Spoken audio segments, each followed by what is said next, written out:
বলো না। স্মৃতি যেন জোনাকি, সত্যি স্মৃতি যেন জোনাকির মতো মিটমিট করে আমাদের মনে প্রাণে।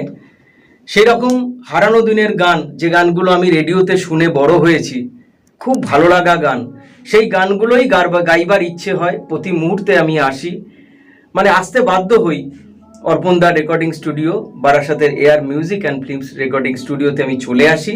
আজ 5ই জুন, আজ আমি বারাসাতের air music and films recording স্টুডিওতে 5টা কভার করলাম গান, বাংলা গান গাইলাম, যে গানগুলো সত্যিই হারিয়ে গেছে। কেননা আজকের শিল্পীরা এই গানগুলো নিয়ে তারা ভাবেও না, তারা গায়ও না। আমার ভালো লাগা যেহেতু আছে, স্মৃতিপট থেকে সেসব গানগুলো আসে বলে আমি গাইতে আসি। খুব ভালো লাগে আমার গাইতে আসা। কুড়ি থেকে ফুল হবে, গন্ধে বাতাস মিষ্টি হবে, তখনই তো।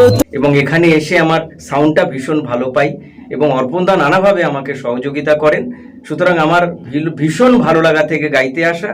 প্রথম যে গানটা গাইলাম, ও পাহাড় ও পাহাড়, এটা প্রসেনজিৎ চট্টোপাধ্যায়ের বাবা বিশ্বজিৎ চট্টোপাধ্যায় যখন গেয়েছিলেন রেঞ্জার সাহেব ছবিতে 1977 সালে, তখন আমি গানগুলো শুনতাম রেডিওতে। সেই একটা ভালো লাগা ছিল, সেই ভালো লাগা থেকে গানটা গাইতে আসা। গানটা লিখেছিলেন মিন্টু ঘোষ, অমল মুখোপাধ্যায় সুরকার ছিলেন।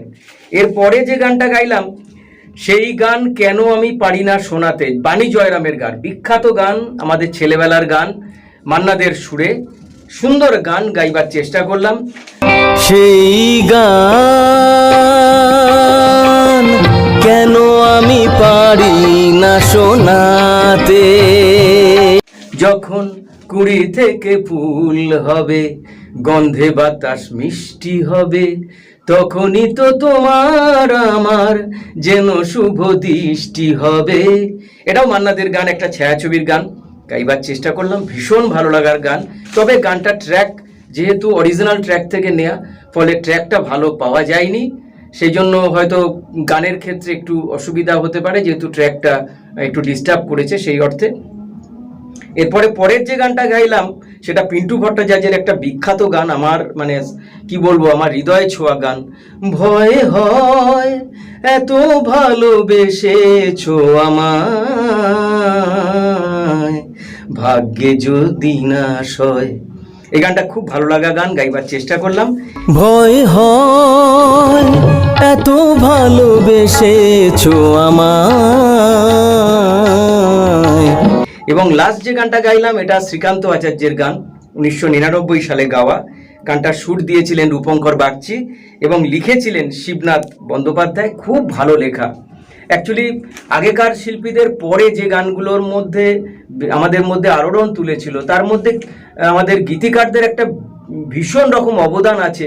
কেননা প্রত্যেকটা গানে তারা যে সমস্ত শব্দ চয়ন ব্যবহার করেছিলেন, সেই শব্দ চয়নগুলো যেন মানে অসাধারণ, মানে আমাদের যেন হৃদয়টাকে ছুঁয়ে যায়।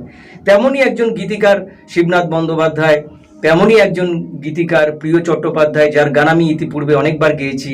এছাড়া আমাদের দেবপ্রসাদ চক্রবর্তী, আমাদের বারাসাতেরই একজন বিখ্যাত একজন, তার গানগুলো আমার ভীষণ ভালো লাগে, তার গানও আমি গাইবার চেষ্টা করেছি। আমি খোলা জানালা, তুমি ওই দক্ষিণা বাতাস, সব গানগুলি গাইবার চেষ্টা করলাম। কেমন লাগলো সেটা আমি তো বলতে পারবো না, সেটা আপনাদেরকেই বলতে হবে। শুনবেন আমার গান, ভালো লাগলে একটু অন্যদেরকে শেয়ার করবেন, যাতে আমার ভয়েসটা সবার কাছে পৌঁছায়। ভালো থাকুন, নমস্কার।